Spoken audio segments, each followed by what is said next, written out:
Oh, you want to start here?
Along a road of pure interior light, alone between tremendous power, under the watching eye of nameless God.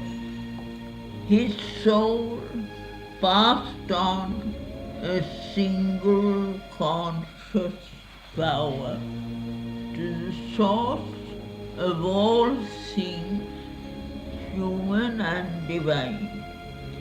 There he beheld in their mighty union's poise the figure of the deathless two in one, a single being in two bodies clasped, a diarchy of two united souls, seated, absorbed in deep creative joy. Behind them, in a morning dusk, one stood, who brought them forth from the unknowable.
Good morning. Happy Diwali. We're reading in Book 2, Book of the Traveler of the Worlds. We're at Canto 14, The World Soul. We're on page 291 at the break at the bottom.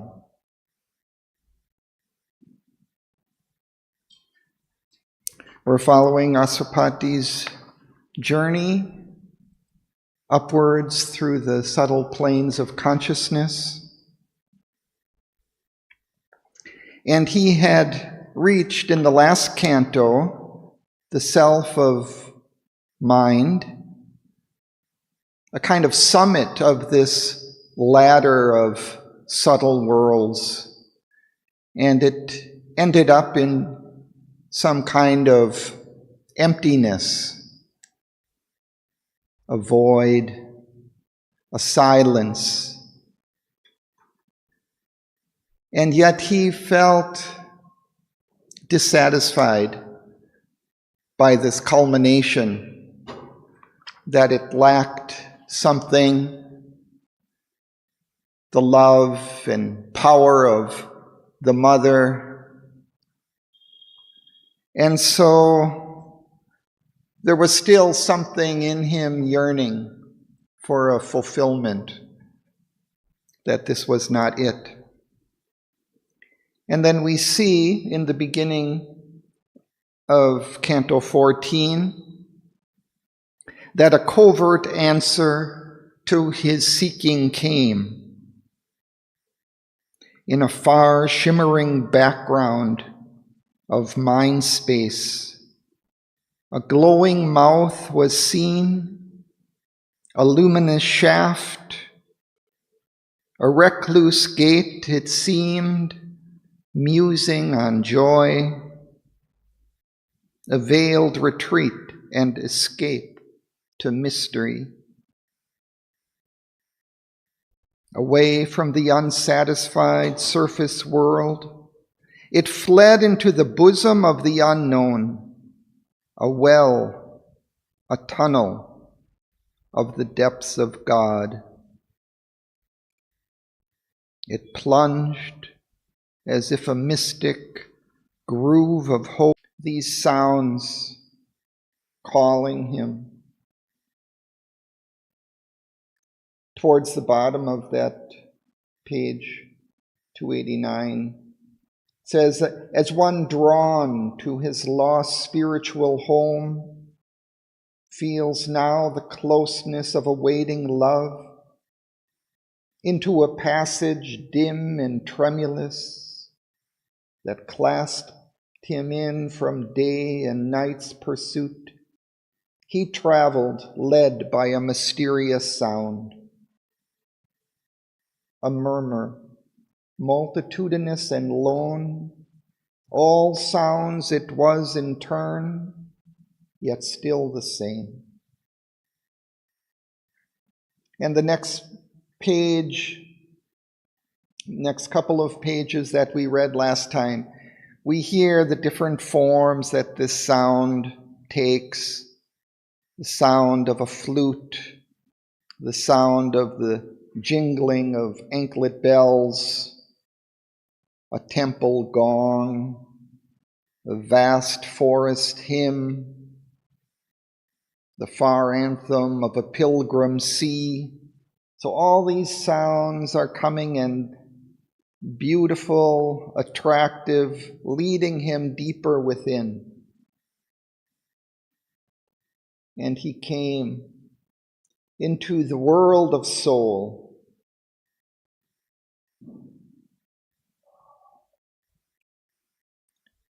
And that's where we take up now at the break on page 291. And Manohar, would you like to read? Yes. Over there was soul or made of sheer soul stuff. The sky of soul covered a deep soul ground. All here was known by a spiritual sense. Thought was not there, but a knowledge near and one, seized on all things by a moved identity. Sympathy of self with other selves, the touch of consciousness on consciousness, and being's look on being with inmost gaze, and heart laid bare to heart without walls of speech, and the unanimity of seeing minds in myriad forms, luminous with one God. Life was not there, but an impassioned force, finer than fineness, deeper than the deeps, felt as a subtle and spiritual power, quivering out from soul to answering soul, a mystic movement, a close influence, a free and happy and intense approach of being to being with no screen or check, without which life and love would never have been. Body was not there, for bodies were needed not. The soul itself was its own deathless form, and met at once the touch of other souls, close, blissful, concrete, wonderfully true. Thank you. Let's pause there.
So we get a first look at this psychic world or world of the soul.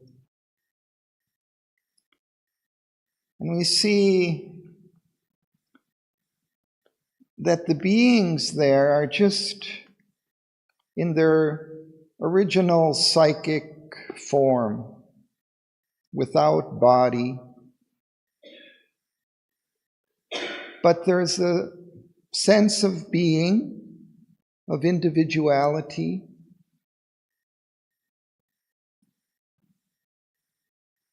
and a consciousness that is intimately connected or even one with the other beings there, that feels their touch, their contact.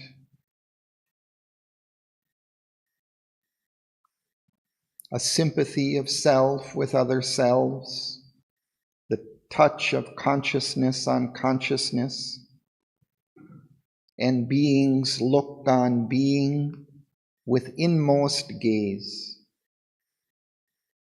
and heart laid bare to heart without walls of speech, and the unanimity of seeing minds in myriad forms luminous with the one God. So the beings there, the psychic beings, the soul, are luminous with divinity, with the divine God.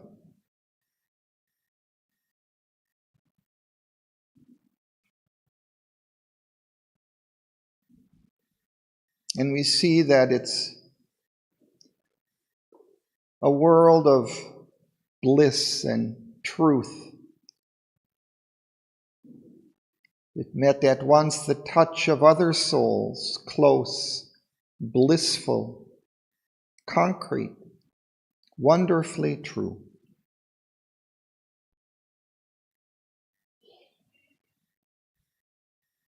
So we'll continue. Debashish, would you? Point out how you see without that, there's no life and no love. Yeah. Yeah, it's the essence of it, huh? It's the essence of life and love.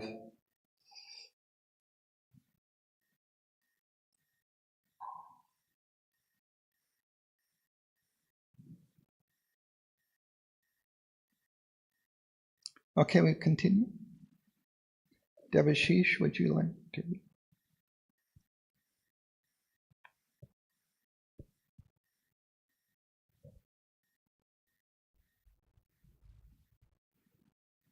Body was not there, for bodies were needed not.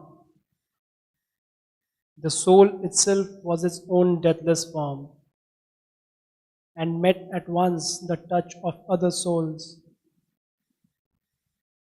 Close, blissful, concrete, wonderfully true, as when one walks in sleep through luminous dreams, and, conscious, knows the truth their figures mean.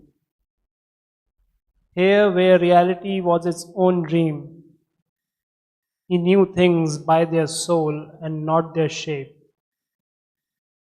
As those who have lived long made one in love, need word nor sign, for heart's reply to heart. He met and communed without bar of speech, with beings unveiled by a material frame.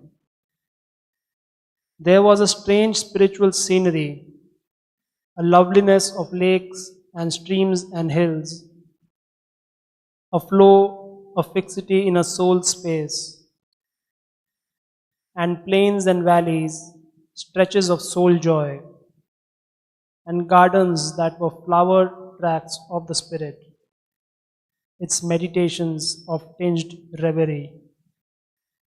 Air was the breath of a pure infinite. A fragrance wandered in a colored haze, as if the scent and hue of all sweet flowers, had mingled to copy heaven's atmosphere, appealing to the soul and not the eye. Beauty lived there at home in her own house. There all was beautiful by its own right, and needed not the splendor of a robe. All objects were like bodies of the gods, a spirit symbol environing a soul, for world and self were one reality. Thank you.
So we're reading on page 292,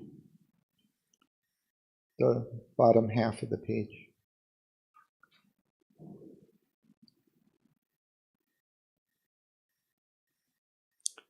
So here we get another view of these worlds, of the world soul. And here we see that there's a strange spiritual scenery, a loveliness of lakes and streams and hills, a flow of fixity in a soul space, and plains and valleys, stretches of soul joy, and gardens that were flower tracks of the spirit. And yet, these forms are somehow united with the soul. Towards the end, he says, a spirit symbol environing a soul. Everything was alive and conscious of the divine within.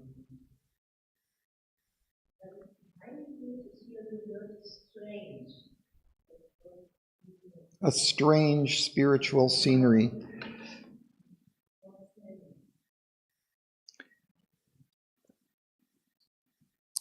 Well, it's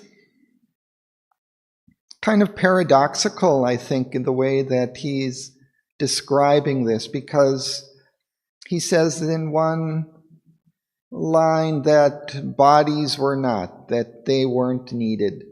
And yet there are these forms later that he describes.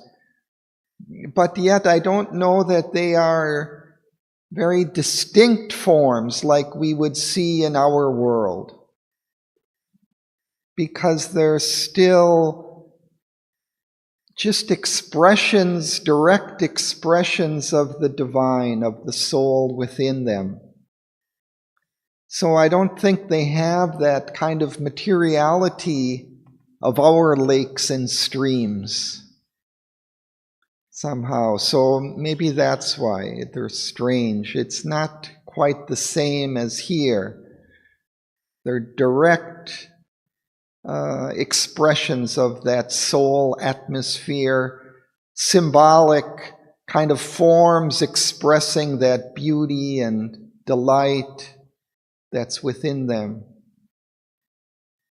So I think what he says here is to copy heaven's atmosphere.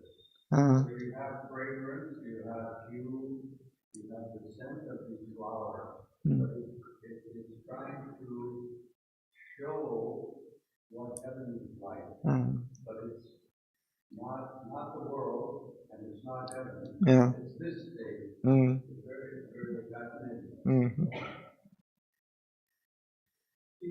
Everything is expressed in its own essence, not as it shows, but as it is. Yeah. Yes. Because he does not the splendor of the world, but Yeah. to dress up. Yeah. Just its own essence. Mm. And also, I like here that it says reality was its own dream. So it's not just the essence of that. Just what it is, really, not what it shows. What objects were like bodies of the God.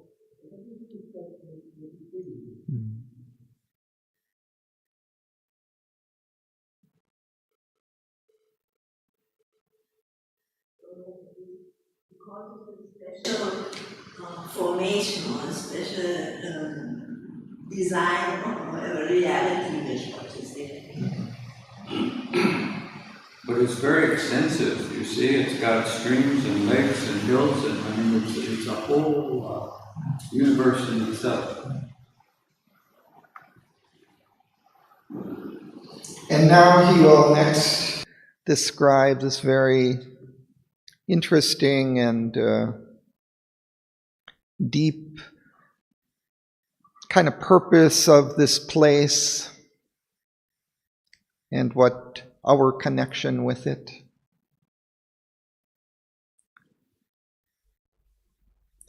So, would you like to read? Yes? No? Okay. Then we go to B.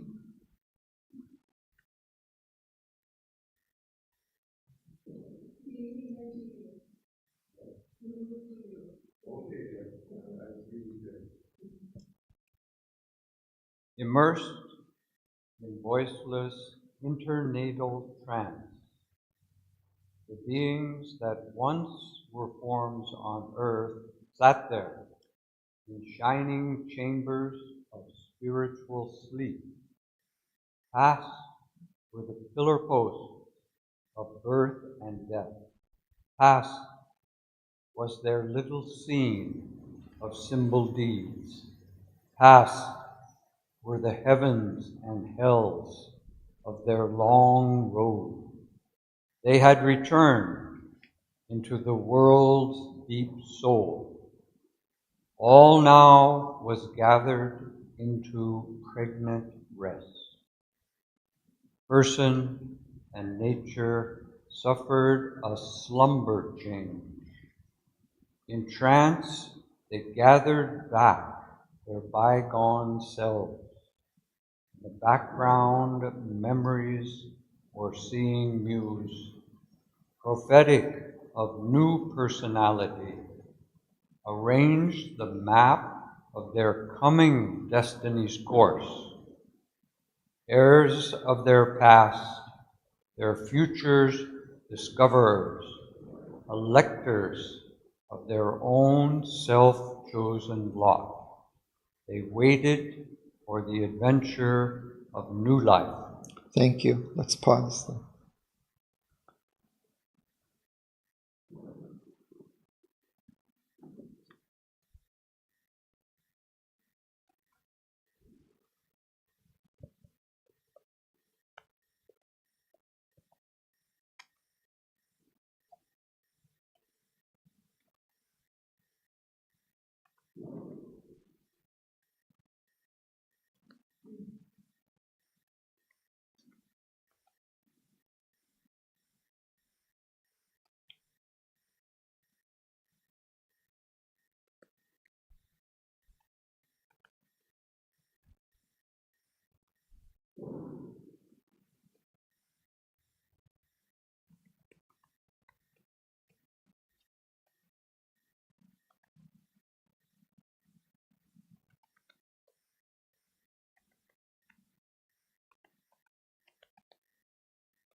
So this is a very important passage describing where we go after death,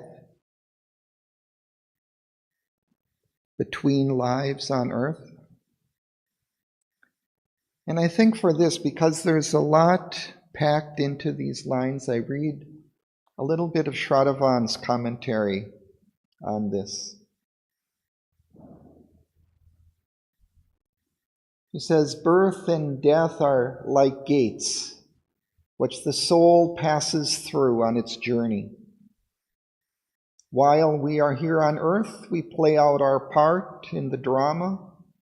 Each of us has our little scene of symbol deeds. All the things we do here have some deeper meaning that we are not aware of. On the soul's journey, it passes through wonderful higher worlds, and it may have to pass through very terrible vital worlds also. These heavens and hells are part of the soul's internatal experience. So between lives on earth. But now, for a time, all those things are left behind, and the beings have returned into the world's deep soul, in the very center of things. For those beings, everything is now gathered together into pregnant rest, which will eventually give birth to something new. But for now, this is a time of rest in which all that has been part of the individual person and his or her essential nature undergoes a period of sleep and change. Slumber is a beautiful word for sleep. These beings are sleeping, and in that sleep, they change. Here the word suffer just means that they undergo or experience change. Does not mean it is painful, it just happens. We can think of what happens in the life of some insects, like butterflies. For it is born as an egg, then it changes into a larva or caterpillar, and then it makes a chrysalis for itself and withdraws into that, which is called the pupa state. If you open the chrysalis, you will not see any form, but only something shapeless and liquid.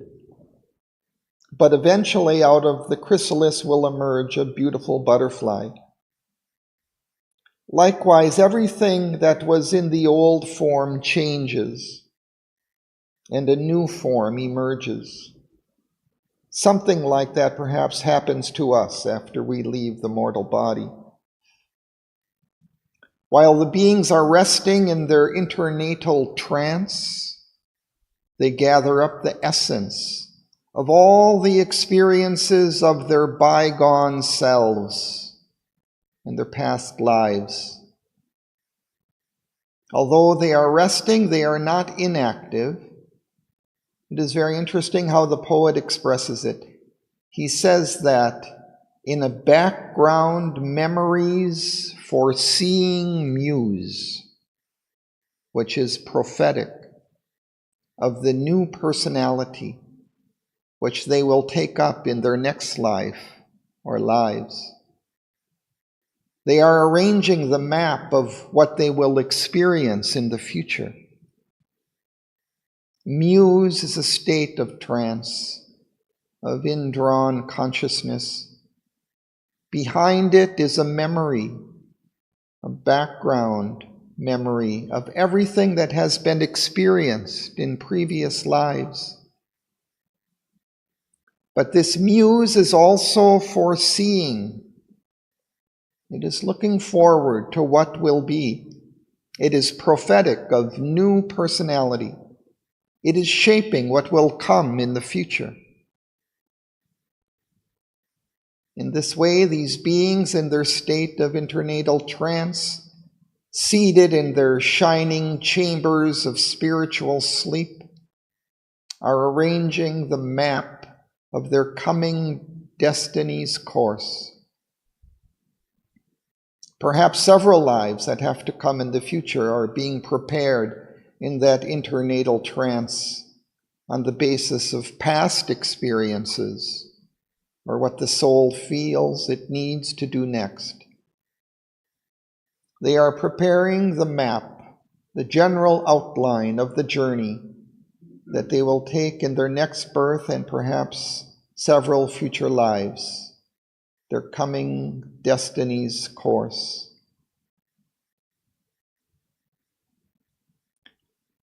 Sri Aurobindo says, heirs of their past, their futures discoverers, electors of their own self-chosen lot, they waited for the adventure of new life.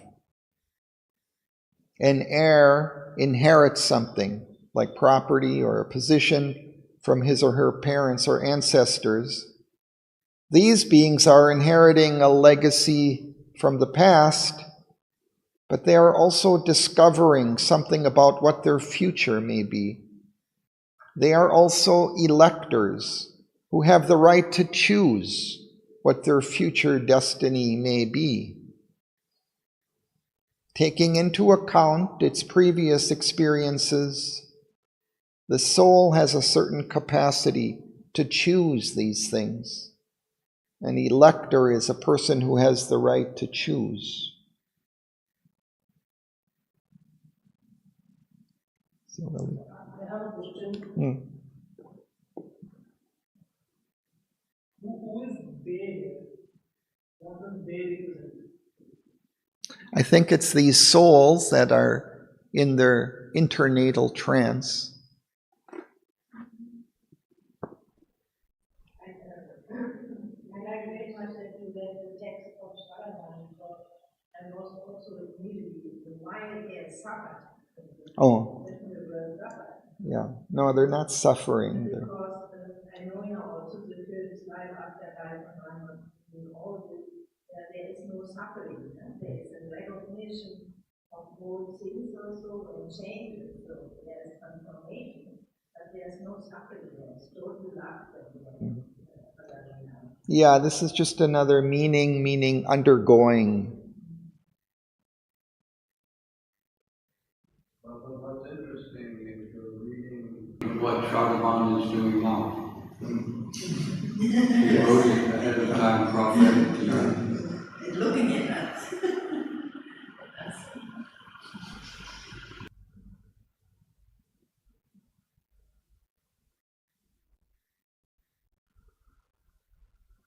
So we'll continue.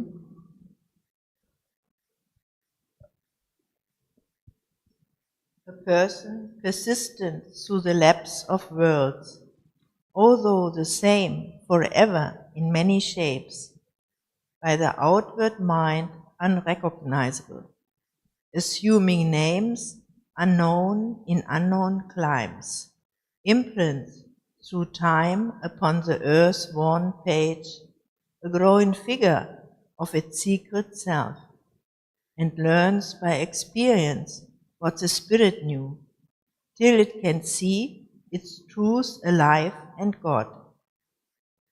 Once more they must face the problem game of birth, the soul's experiment of joy and grief, and thought and impulse lightening the blind act, and venture on the roads of circumstance through inner movements and external scenes, traveling to self across the forms of things. Thank you. Let's pause.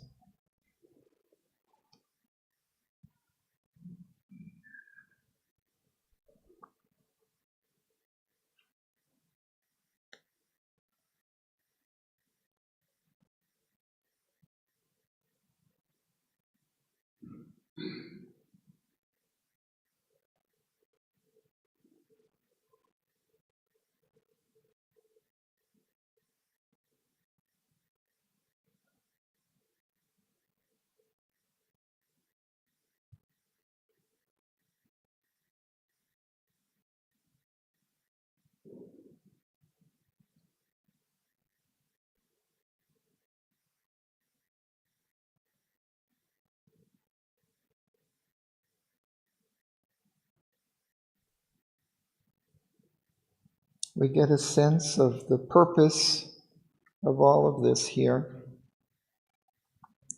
And also some more details about the process.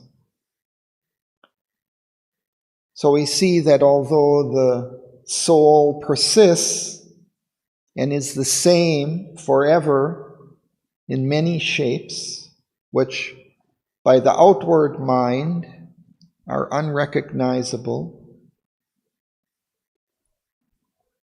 and assuming names in unknown in unknown climes. So in many different places they may be born on earth, in many different lives, under different names and faces. They are imprinting through time upon the earth's worn page a growing figure of its secret self. So it suggests that they're forming through many lives a developing figure of this spiritual essence of what they are. Here on earth, a growing form expressive of it.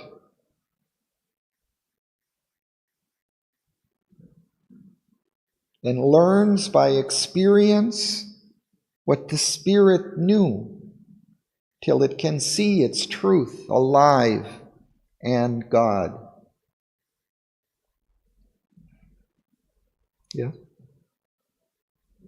And then for the first partner, the person persists to the depths of world. I just recently read the PDF file from this incredible history of India, where describes all the evolution or the stages from the states in India, how it developed and how it conquered and how this was things. And also I recognize that how much in the evolution of Earth the slavery to take slaves from conquered places was very natural. It was everywhere. So then I understood how. I know that I was living in many countries in the world, so I know how they get deported to other lands. So this line here, to the depths of worlds, that even then something is developing further on. Yeah, it suggests also, even as the soul is changing forms and growing, even the world, the external societies and all of that are also undergoing changes. They are also lapsing and developing new forms in which the individual lives, and this growing form of the individual, which is also becoming more divine. In a sense, this outer world is also changing. Its structures are also developing. You see this part about learning, where it keeps learning by experience what the soul already knew. Yeah. But it had to come into form to experience it directly alive and see God in it. That is really amazing. The soul knows, but when it takes birth in the world, it forgets. And it has to learn through experience, through hard experience, through pain and suffering and all kinds of the vicissitudes of life. But doesn't that evolve the soul too, see? And evolves, that's evolution. Because it's all one, the individual has to partake of that one movement. Yeah, the soul knows, but it's unable to express it in physical form. In order to express it outwardly here, this outer form has to develop and learn. It has to learn what the soul knows. It has to reunite with the soul consciously and express it transparently and fully. It is a cycle. It says, once more, once again, they must face the problem name of birth. Live again the experiment of joy and grief. Every time, once again, you will be what you know, what the spirit knows, you have to go through experience and grow. And that's a good word there, worn page. Worn page. It's wearing off.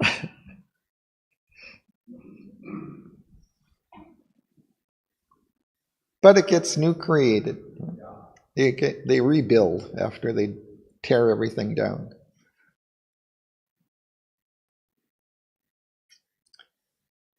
Okay, we'll continue. Would you like to read? No? Okay. Then Tinika seems like she's ready to read. All right, you want to read? He doesn't want. Otherwise, Ronnie can read. Oh, okay, Into creation's center he had come. The spirit wandering from state to state finds here the silence of its starting point in the formless force and the still fixity and brooding passion of the world of soul. All that is made and once again unmade, the calm, persistent vision of the One inevitably remakes. It lives anew. Forces and lives and beings and ideas are taken into the stillness for a while. There they remold their purpose and their drift, recast their nature and reform their shape. Ever they change, and changing ever grow, and passing through a fruitful stage of death, and after long reconstituting sleep, resume their place in the process of the gods until their work in cosmic time is done. Thank you.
So here again, I'll read a little from Shraddhavan.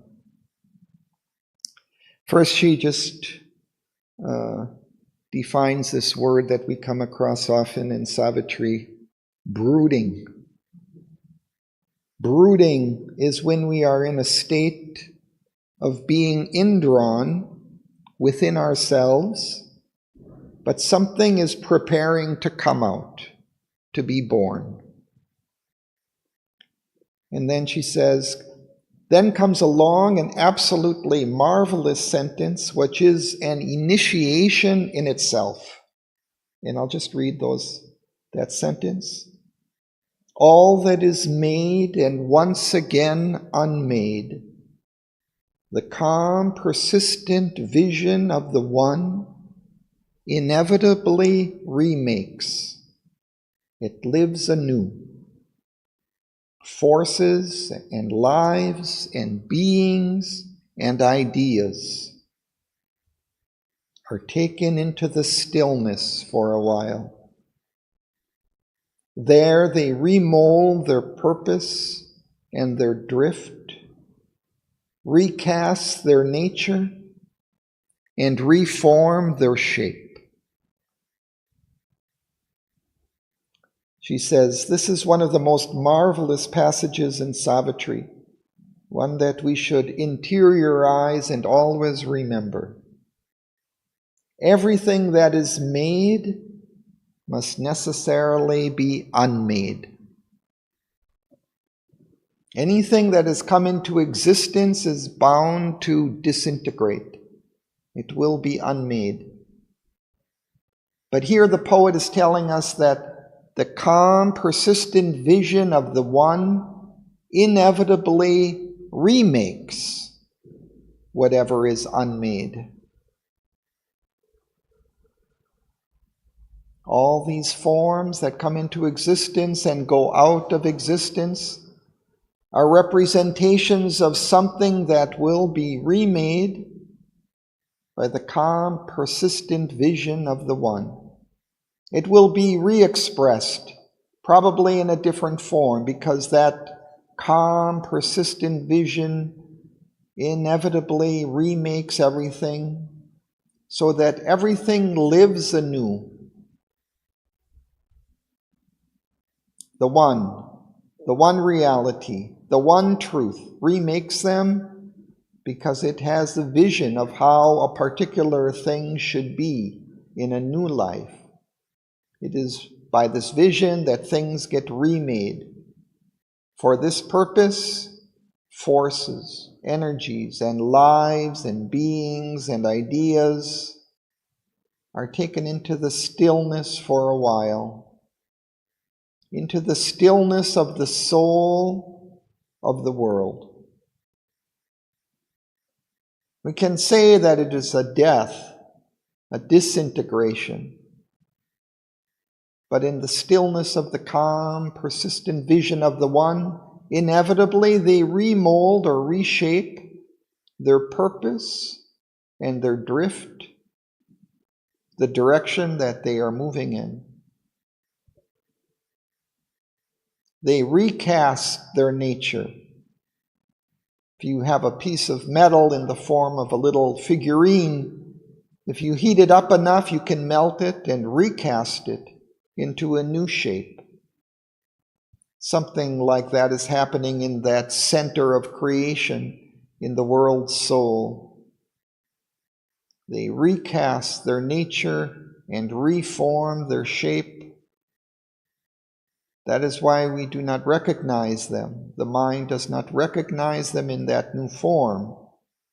But it is the same force or being or idea. It has been taken into the stillness for a while, and there it prepares its new expression. And this also this inevitable remake, it lives anew. That the distortion or the remaking is needed an expression of life force. Otherwise, how you say, the life will not go on. Yeah, life is always changing. And that our life, we have to make a big change. We've gone through kind of this long cycle of life in which we've grown and developed, but we've come to a kind of a culmination, and further change is not possible in this form. So the whole thing has to undergo a new transformation, a new recasting. But what do you make of this until their time is done? So you keep doing this until you're done. So when are you done? Or is the evolution is talking about the individual, it's done, or is evolution is forever? Yes. So he said, I think he answered the question earlier, and learns by experience what the Spirit knew till it can see its truth alive and God. So that's for the individual, but evolution is forever. I mean cosmic evolution. Because we're talking about immortality here. Yeah, but, okay. So I think so, but there is a evolution in the ignorance, and there's an evolution in the knowledge. A continuing divine evolution, a continuing change, which may be infinite, eternal. So that's the Leela to play forever. I think so. I think it goes on, but then it's more of a conscious change. Maybe we don't need to go into this world of soul for a period of rest and sleep and recasting. Maybe that recasting can be taking place kind of simultaneous with life, but it can still develop. There's always greater possibilities to manifest. By your question, is that until the work in cosmic time, cosmic time would be an ignorance. Yeah, maybe that's what he may be referring to there.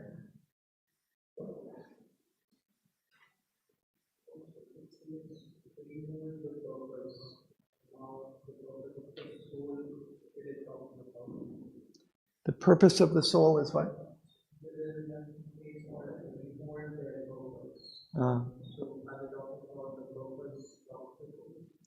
Yeah, I think so.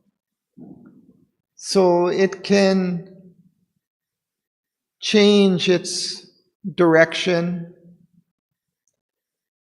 its purpose. It's alive, it's a conscious being, it's a divine soul, a being. It can choose what its next lives will be, although it still is basing it on the past.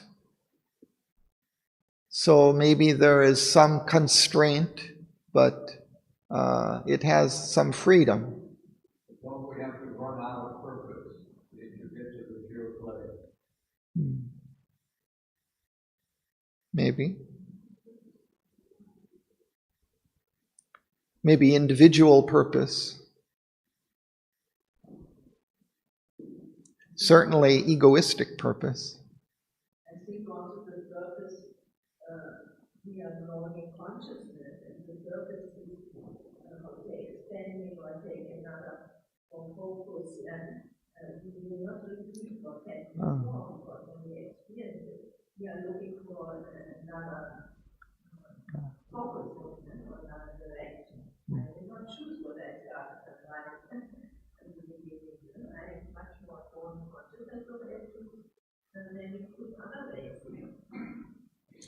Yeah, Sri Aurobindo talks about this of like in one life that somebody may develop, this power, strength, ability, become a king to express that particular quality.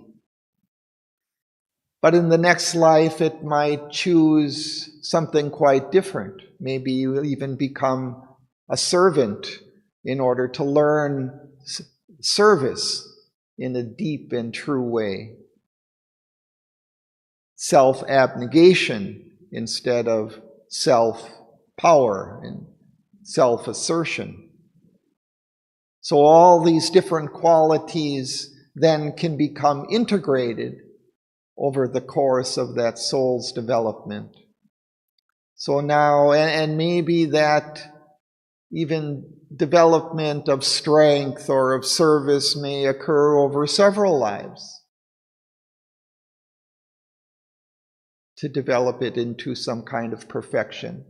But once it develops to a certain perfection, it moves to something else. Maybe one purpose is to also to get to know more about earlier incarnations and to integrate this knowledge into conscious being's mind.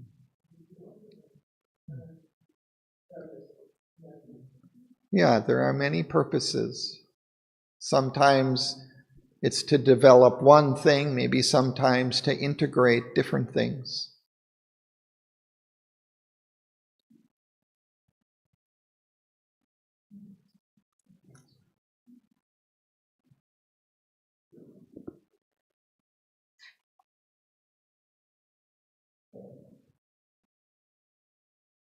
So shall we continue, Ronnie?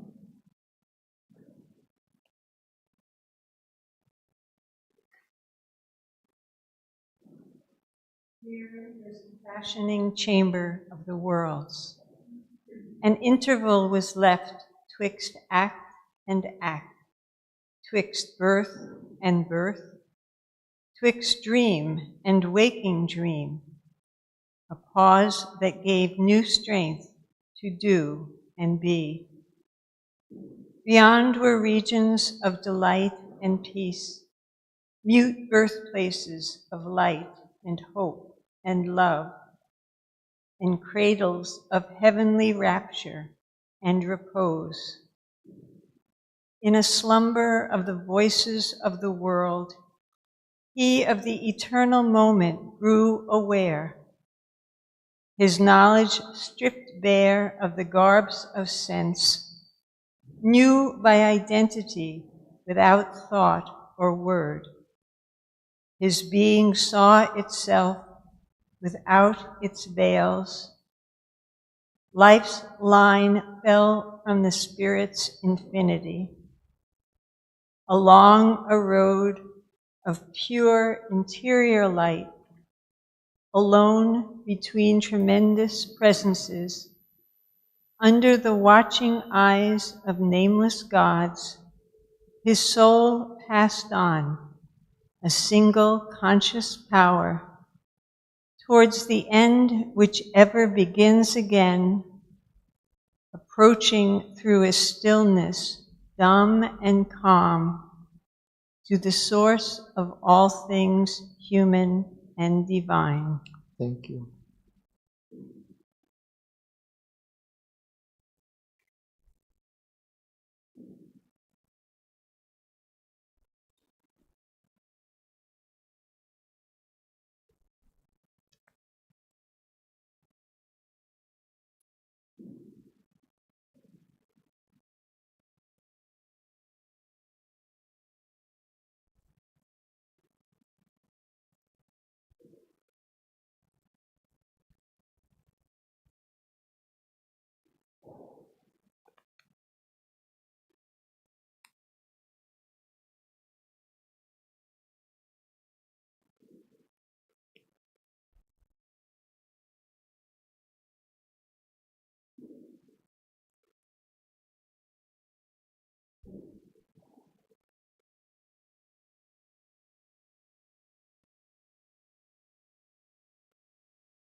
So he is observing this world,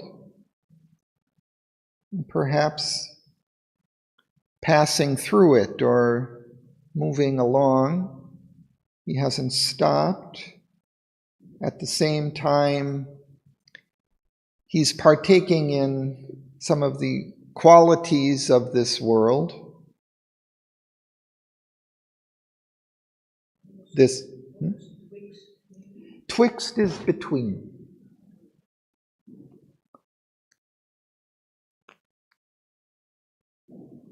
So he's in this interval, this place of rest,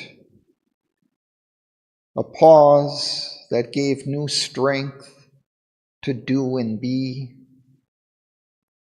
But he senses also beyond were regions of delight and peace, mute birthplaces of light and hope and love, and cradles of heavenly rapture and repose. So it seems as if in his environment he senses these other things that are there. He's aware of the eternal moment. His knowledge is stripped bare of the garbs of sense, knows things by identity without thought or word. He sees his own essence. His being saw itself without its veils. In life's line fell from the Spirit's infinity. And then along a road of pure interior light, his soul passed on. He continues to move alone between tremendous presences under the watching eyes of nameless gods. Towards the end, whichever begins again.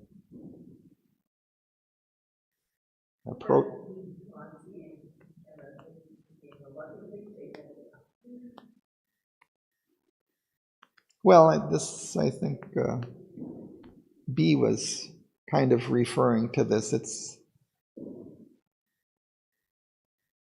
We come to what seems an end or a culmination,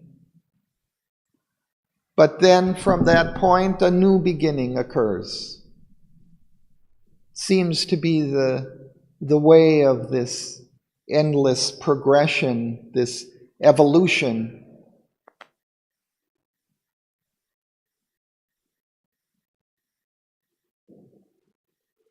But now he's approaching to the source of all things human and divine. Would you say that his journey, so when he gets to this world, he actually dies, so he is reborn also. So his journey through these worlds is also his own evolution. Mm-hmm. But because he experiences the totality of it, he's able to move to the next world or the next step. And so that's why this journey is taking us through all the worlds. So this is where Auroville's sadhana is his progression. Did you say that? Yeah, I think it's part of his progression, part of his journey. And I think he's experiencing, something similar to what the soul goes through when it leaves the body. I don't think he's left the body, or not permanently, but he's experiencing that renewal, perhaps, and undergoing that experience of entering back into the one that we also experience, I think, during that period of internatal rest. Would you think sure, in all those years he sat in his room writing this, he's going through that experience and then putting it down in this form? Yeah. Certainly he's gone through this.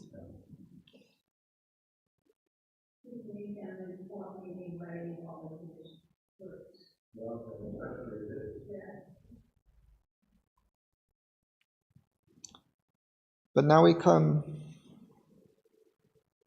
to a very nice passage, which perhaps I'll read. It's okay.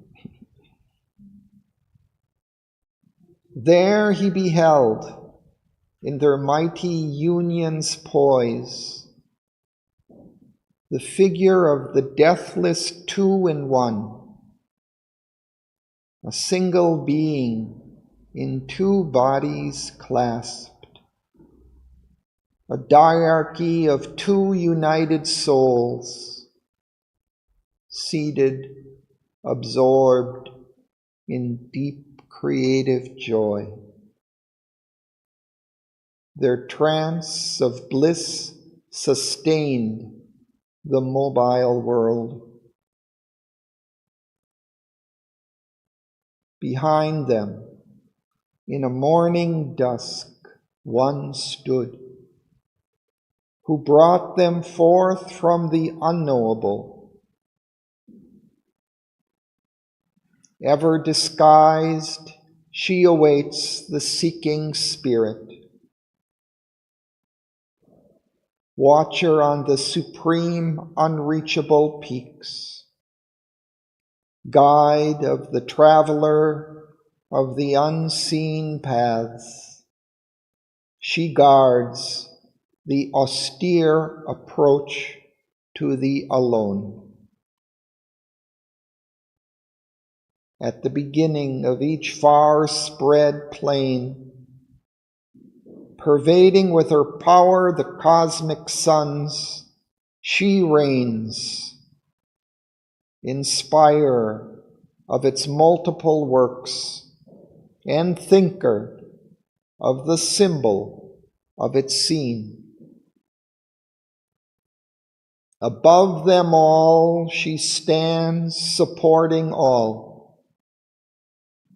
The sole omnipotent goddess ever veiled,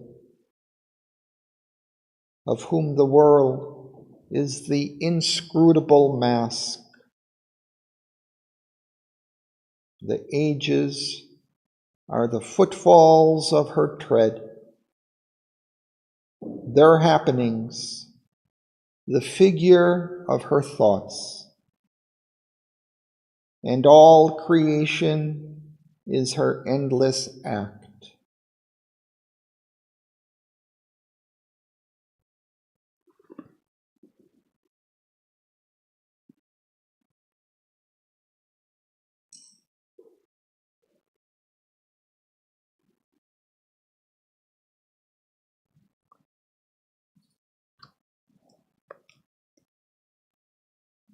You speak about the first sentence. I think there are more detail.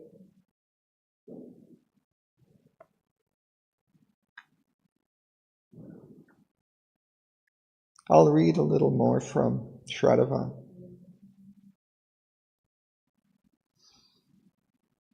She says, in India we have very beautiful statues, particularly from the state of Odisha, I think, made probably hundreds of years ago, the beautiful images of this deathless two in one, Shiva and Shakti. In their mighty union's poise, the figure of the deathless two in one, a single being in two bodies clasped. They are embracing. They represent a diarchy of two united souls. A diarchy refers to two rulers, of equal status. It is not that one of those beings rules the other. It is like Ishwara and Ishwari. They are of equal status. Aswapati sees them seated, absorbed in deep creative joy. They are absorbed in each other, and that union of theirs is creative. It is giving birth to everything human and divine. Their trance of bliss, their ecstasy, is supporting the whole mobile world, the whole moving universe. And this diarchy is not alone. They are supported by an even greater presence. Behind this figure of the deathless two-in-one, there is a morning dusk, a pre-dawn light. And there stands one being who has brought this two-in-one into existence out of the unknowable, from the one, from the state which is beyond form and time and space, beyond any possibility of knowledge, unknowable. That one, she, is the Supreme Divine Mother, Aditi. She is always waiting for the seeking spirit, but she waits in many disguises. She watches on the supreme, unreachable peaks of consciousness, ready to guide the traveler in time, the traveling soul, the traveler of the unseen paths. She is also a guardian. She will not allow anyone to pass unless they are ready to do so. She guards the austere approach to the alone, to the supreme. There are many, many planes of existence, and on each far spread plane, there are many, many worlds. At the origin of each far spread plane, the supreme creatrix is ruling, pervading with her power the cosmic suns.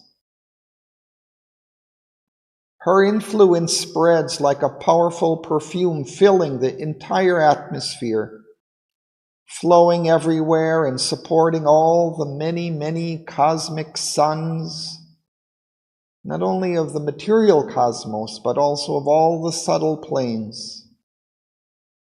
Each of those planes has its own suns, and she is supporting all those suns of light and energy and truth with her power.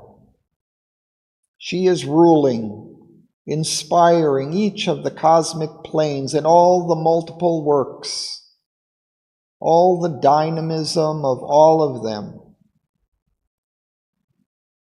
She is also the thinker, the one who is formulating the symbol of the scene of each particular plane. She is the originator of all the forms that will be manifested there.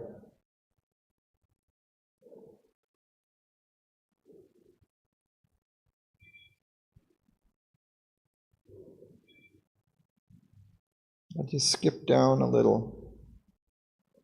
This is one of the places in the poem where we get a description, an evocation of the Supreme Divine Mother. I think there are 3 places altogether, and perhaps this is the first time that King Aswapati encounters her in this way. Maybe he had a glimpse of her before in Book 1, Canto 4, but now he encounters her closely for the first time.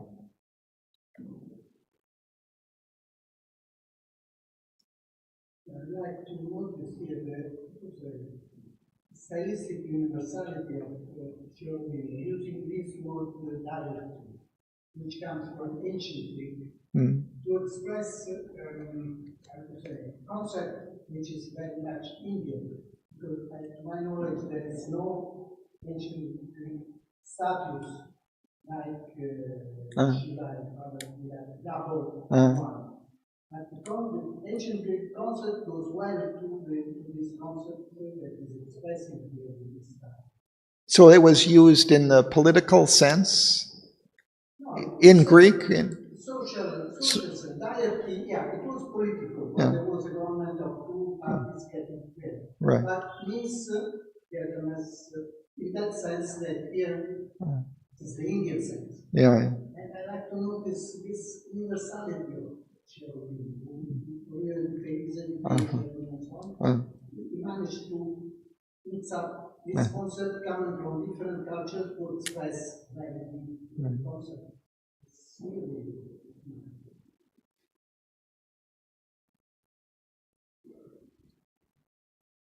so when you go a little into the two-in-one, with the one standing behind it. So, and then the one standing behind it is actually she. But the two-in-one are he and she. So, how does it work? Well, the two-in-one are creative of the universe, or universes, of all the planes of existence. So would that be Mother and Auroville? They represented that. They were incarnations of that. That's Ishvara Shakti. They contain each other, they're one with each other, but somehow the two are necessary for the play, for the manifestation. And why? Because in one sense, the energy manifests all the forms, all the happenings. But within that, there's always that soul or being that somehow is distinct from those forms. That they are expressions, symbol, forms, and deeds of that being which somehow transcends them. So that's the Ishvara side. But the two are together. They're united. They're creative of all of this. But behind then stands the Supreme Divine Mother, which brings them into existence. So she ultimately is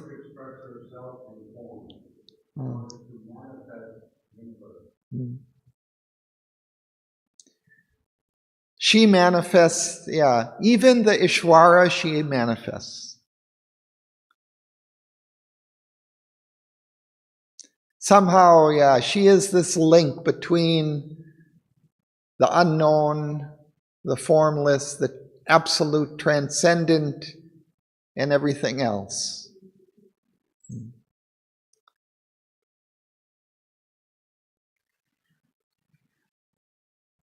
So there's that book, The Supreme, right? Of Mona Sakar. And then I think maybe he asks, who is the Supreme? And she says, me. So she also is only an expression somehow of that transcendent unknown above. But she's one with him.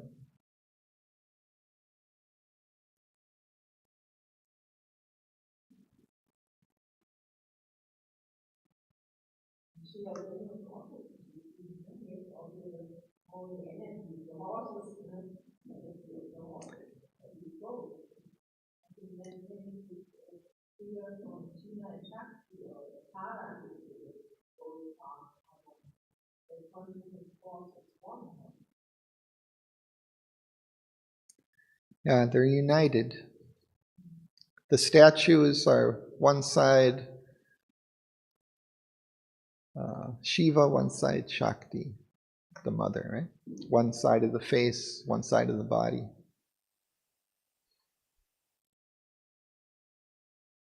But we see, that duality comes down through all of the creation, such that we have males and females, but also we have the soul and the nature. We have a mental being and a mental nature. We have a vital being and a vital nature. We have a physical being and a physical nature. The Purusha always is standing behind the Prakriti at each level of the manifestation.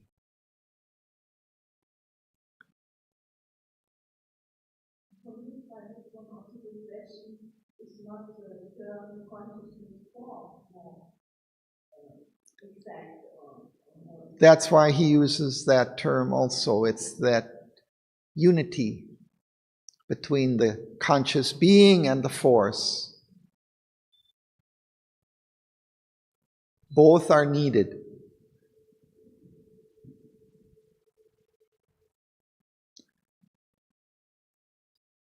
So we'll stop there for today. It's time. We have a little music, yeah.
of a pure interior light, alone between tremendous power, under the watching eye of nameless God.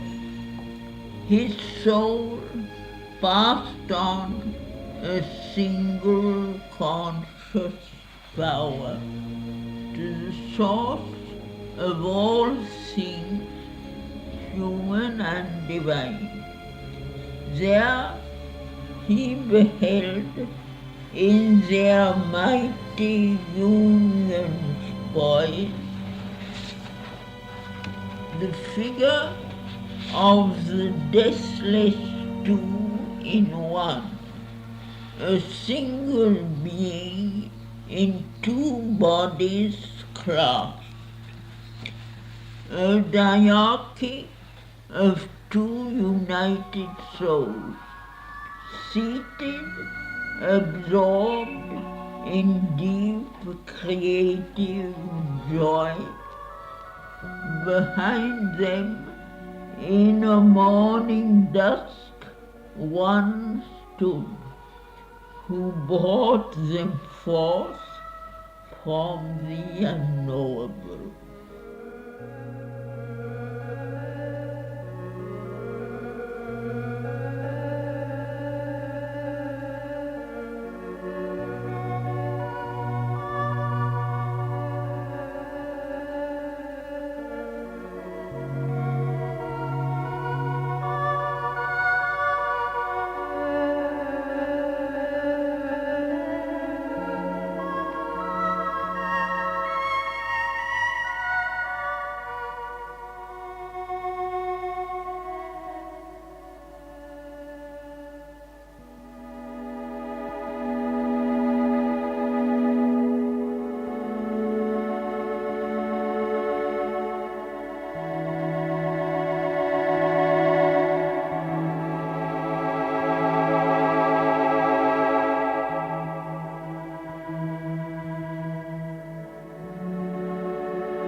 Thanks to Sri Aurobindo.